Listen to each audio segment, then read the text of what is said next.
मुख्यमंत्री एकनाथ शिंदेंसोबत ठाकरेंच्या खासदारांची कथित बैठक झाल्याच्या वृत्तानं मोठी खळबळ। शिंदे राज्यात लवकरच ऑपरेशन टायगर राबवणार असल्याच्या चर्चा। ठाकरेंच्या खासदारांनी मात्र वृत्त फेटाळलं। आमचे 9 खासदार एकत्रच आहेत। सध्या फडणवीसांकडून शिंदेंच्या पक्षाचं ऑपरेशन सुरू आहे। फडणवीसांनी शिंदेंच्या पक्षाची डेड बॉडी केली आहे। ठाकरेंचे खासदार शिंदेंच्या संपर्कात असल्याच्या दाव्यानंतर संजय राऊतांचा हल्लाबोल। ठाकरेंच्या खासदारांसोबतच्या कथित बैठकीचं वृत्त निराधार, अशी कोणतीही बैठक झालेलीच नाहीये। ऑपरेशन टायगरच्या वृत्तावरती एकनाथ शिंदे यांचं स्पष्टीकरण। मातोश्रीसोबत प्रतारणा करणार नाही, उद्धव ठाकरेंना कधीही सोडून जाणार नाही, संतापलेल्या अरविंद सावंतांची भर पत्रकार परिषदेत लेखी हमी।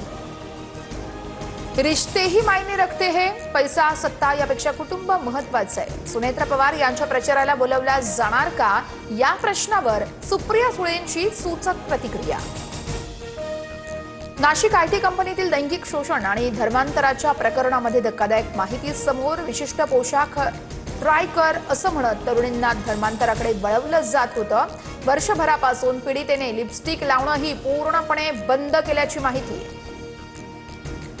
नाशिकमध्ये भाजप युवा मोर्चाचं आंदोलन। आयटी कंपनीतील लैंगिक शोषण आणि धर्मांतराचं प्रकरणी निषेध व्यक्त। कंपनीसमोरच भाजप कार्यकर्त्यांकडून जय श्रीरामच्या घोषणा।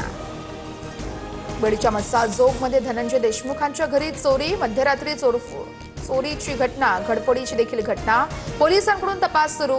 देशमुख कुटुंबियांसह गावात आणखी काही ठिकाणी घरफोडीची घटना। सरकारी अनुदान मिळवण्यासाठी बनावट पॉझिटिव्ह HIV रिपोर्ट दिल्याचा आरोप। सोलापुरातील शासकीय सेंटरमधील प्रकार। महिलेने खासगी सेंटरमध्ये टेस्ट केल्यानंतर मात्र HIV रिपोर्ट नेगेटिव्ह।